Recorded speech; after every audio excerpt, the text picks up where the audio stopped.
மக்கள் அனைவருக்கும் வணக்கம். ஒரு வாரம் ஆச்சு நம்ம சேனல்ல வீடியோ போட்டு. 7 நாளைக்கு அப்புறம் வந்திருக்கோம்.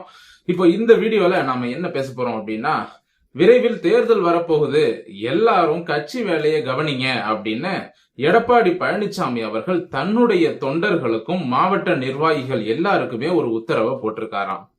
தாவேக அரசு கவிழ போகிறது, சீக்கிரம் தேர்தல் வந்தது அப்படின்னா அடுத்த முறை நம்ம தான் ஆட்சி அப்படின்னு சொல்லிட்டு அவர் ஒரு கணக்கு போட்டுட்டு இருக்காரு. இது ஒரு பக்கம் போயிட்டு இருக்க, இன்னொரு பக்கம் திருமாவளவன் நமக்கு வேண்டவே வேண்டாம், விசிகாவை வெளியில அனுப்பிட்டு பாமகவை உள்ள கொண்டு வந்துருவோம் அப்படின்னு தமிழக வெற்றி கழகம் இன்னொரு திட்டம் போட்டுட்டு இருக்காங்களாம். சோ இந்த ரெண்டு விஷயத்தை பற்றி தான் இந்த பதிவுல நாம பேச போறோங்க.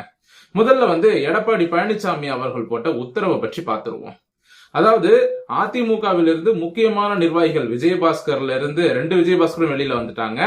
பல முக்கியமான மூத்த நிர்வாகிகள்லாம் வெளியில போக, இதனால நிறைய மாவட்ட அளவுல இருக்கக்கூடிய நிர்வாகிகள்லாம் எடப்பாடி பழனிசாமி அவர்களை சந்திச்சு இந்த மாதிரி முக்கியமான நிர்வாகிகள்லாம் போயிட்டு இருக்காங்க, இதை பற்றி கவலை இல்லையா, நாம ஏதாவது நடவடிக்கை எடுத்தாகணும், போறவங்களை தடுத்து நிறுத்தணும், இப்படியே போனா கட்சி காணாம போயிடும் அப்படிங்கிற மாதிரி வருத்தப்பட்டு பேசியிருக்கிறாங்களாம் நிர்வாகிகள். அதற்கு எடப்பாடி பழனிசாமி அவர்கள் என்ன சொல்லியிருக்காராம், நம்ம கட்சியினுடைய கட்டுப்பாடுகள், கொள்கைகள், இதெல்லாம் அதே போல தலைமை உத்தரவு, இது எல்லாத்தையும் மதிச்சு நடக்கிறவங்க மட்டும்தான் கட்சியில இருக்கணும். மத்தவங்க போறாங்க அப்படின்னா போறவங்களை இழுத்து பிடிச்சு நிப்பாட்ட வேண்டிய அவசியம் நமக்கு இல்ல. போறவங்க போகட்டும், போனா இடம் காலியாகும், அந்த இடத்துல இன்னொரு இளைஞரை அமர வைக்கலாம். அதாவது இப்ப ஒரு மாவட்ட செயலாளர் போறாருன்னு வைங்களா, தாவேகாவுக்கு போயிட்டாரு அப்படின்னா நீங்க போனதை பத்தி கவலைப்படாதீங்க, அந்த பதவிக்கு இன்னொரு தகுதியான இளைஞருக்கு நாம வாய்ப்பு கொடுக்கலாம் அப்படின்னு எடப்பாடி பழனிசாமி அவர்கள் சொல்றாராம். அதனால போறவங்க போகட்டும், அதை பற்றி எந்த கவலையும் பட வேண்டாம். அது மட்டும் இல்லாம தமிழ்நாடு முழுவதும் இளைஞர்களை புதிதாக கட்சியில் இணைப்பதற்கான வேலைகளையும் எடப்பாடி பழனிசாமி அவர்கள் தொடங்கியிருக்காராம். அதாவது முன்னாள் எம்எல்ஏ, முன்னாள் எம்பி, அமைச்சர், இப்படி பல முக்கிய பிரபலங்கள் அதிமுகவிலிருந்து வெளியில போனாலும் அவங்கள விட திறம்பட வேலை செய்யக்கூடிய இப்ப இருக்கிற 20ல இருந்து 30 வயசு 35 வயசுக்குள்ள இருக்கிற யங்ஸ்டரை உள்ள கொண்டு வாங்க அப்படின்னு சொல்லி இந்த இளைஞர்களோட லிஸ்ட ரெடி பண்றதுக்கான வேலையில எடப்பாடி பழனிசாமி அவர்கள் இறங்கியிருக்காராம். மாவட்ட வாரியாக 35 வயசு, அதாவது 40 வயசுக்குள்ள இருக்கக்கூடிய அந்த இளைஞர்களை தாவேகாவுக்கு ஈக்குவலா ஒரு இளைஞர் படையை உருவாக்கணும். சோ ஜென்சி கிட்ஸ கவரணும். அப்படின்னா என்ன பண்ணணும் அப்படின்னா இந்த 90s கிட்ஸ் ரேஞ்சுக்கு இருக்கக்கூடிய இளைஞர்களை உள்ள கொண்டு வரணும் அப்படின்னு முடிவு பண்ணி ஒரு பெரிய லிஸ்டையே ரெடி பண்றதுக்கு எடப்பாடி பழனிசாமி அவர்கள் முடிவு பண்ணியிருக்காரு. மாவட்ட வாரியாக இளைஞர்களினுடைய பட்டியல் எடப்பாடி பழனிசாமி அவர்கள் கைக்கு போக போகிறது.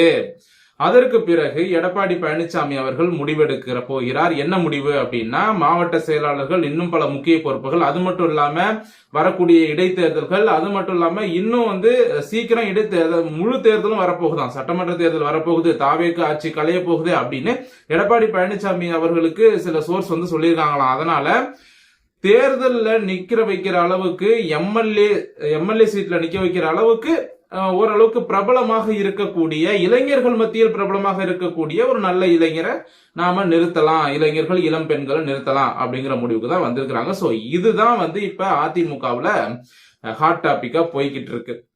அது மட்டும் இல்லாம தாவேகா வந்த பிறகுதான் அதிமுக அழியுது, அதிமுகவை தாவேகா திட்டமிட்டு அழிச்சிட்டு இருக்காங்க அப்படிங்கிற ஒரு கோபம் எடப்பாடி பழனிசாமி அவர்களுக்கு உண்டு. விஜய் மீது தீராத கோபத்துல இருக்காராம் எடப்பாடி பழனிசாமி அவர்கள். கரூர் விவகாரத்துல நாம தான் விஜய்க்கு சப்போர்ட் பண்ணி அவரை காப்பாத்தி விட்டோம், ஆனா விஜய் நமக்கே துரோகம் பண்றாரே அப்படின்னு இப்ப எடப்பாடி பழனிசாமி அவர்கள் வருத்தத்துல இருக்காராம். ஆக மொத்தம் இவருடைய செயல்பாடுகள், அப்புறம் இவருடைய சோர்ஸ் மூலமா இவருக்கு வந்த தகவல்கள், இதெல்லாம் வச்சு பார்க்கும்போது உண்மையிலேயே சீக்கிரம் தமிழ்நாட்டுல இன்னொரு எலெக்ஷன் வரப்போகுதா அப்படிங்கிற ஒரு கேள்வியும் எழுது. அவர் இந்த ஒரே நாடு ஒரே தேர்தலை மனசுல வச்சு பேசுறாரு. 2029ல நாடாளுமன்ற தேர்தலோடு சேர்த்து சட்டமன்ற தேர்தலையும் கொண்டு வருவதற்கு மத்திய அரசு முடிவு பண்ணிருக்காங்கன்னு சொல்லி நாம தொடர்ந்து பேசிட்டு இருக்கோம் இல்லையா? அதை மனதில் வைத்துக் கொண்டுதான் எடப்பாடி பழனிசாமி அவர்கள் பேசுகிறாரோ அப்படிங்கிற ஒரு சந்தேகம் எனக்குள்ள இருக்குங்க. எப்படி இருந்தாலும் இன்னொரு 3 வருஷம் தான், அதுக்கப்புறம் மீண்டும் தேர்தல் இந்தியா முழுவதும் வரப்போகிறது. அதற்கான சட்ட மசோதாக்கள் எல்லாமே விரைவில் தாக்கல் செய்யப்படும். சோ இப்ப நம்ம அடுத்த கட்டமா தாவேகாவினுடைய இந்த விவகாரத்துக்கு வருவோம். தாவேகா திருமாவளவன் மீது அதிருப்தியில் இருக்காங்கன்னு ஏற்கனவே நாம ஒரு வீடியோ எல்லாம் போட்டிருந்தோம்.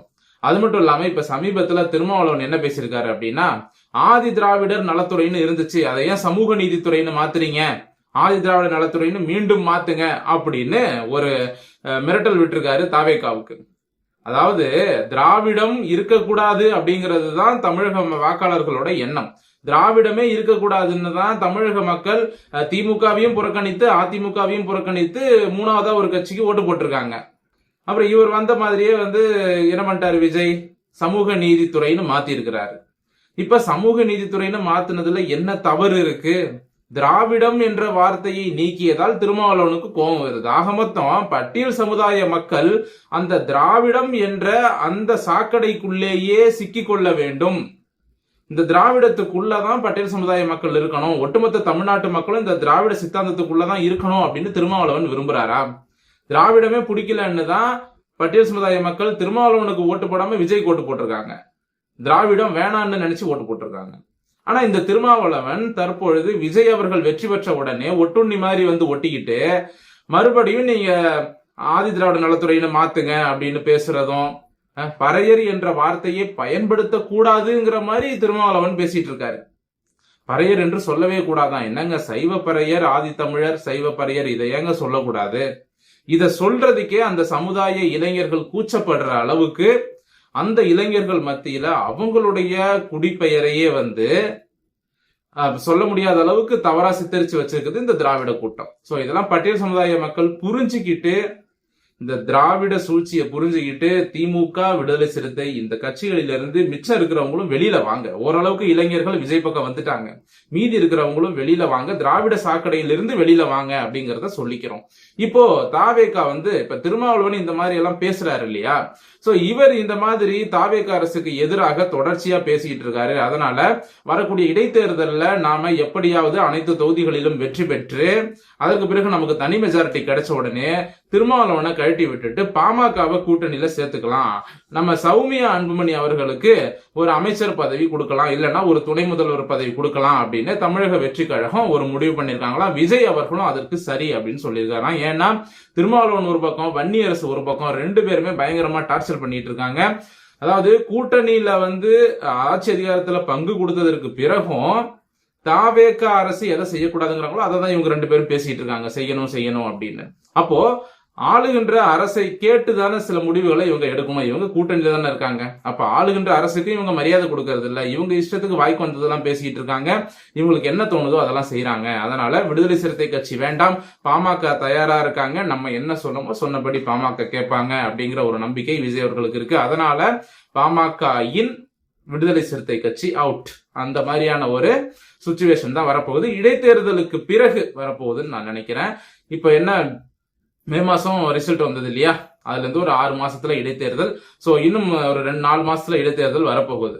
அந்த இடைத்தேர்தலுக்கு பிறகு தமிழகத்துல ஒரு சின்ன அரசியல் மாற்றம் என்பது நிகழும், அதுல மாற்று கருத்தை இல்லை. இந்த பதிவுத்துடன் முடிவடைகிறது. மீண்டும் அடுத்த நல்ல பதிவோடு உங்களை சந்திக்கிறேன். நன்றி, வணக்கம்.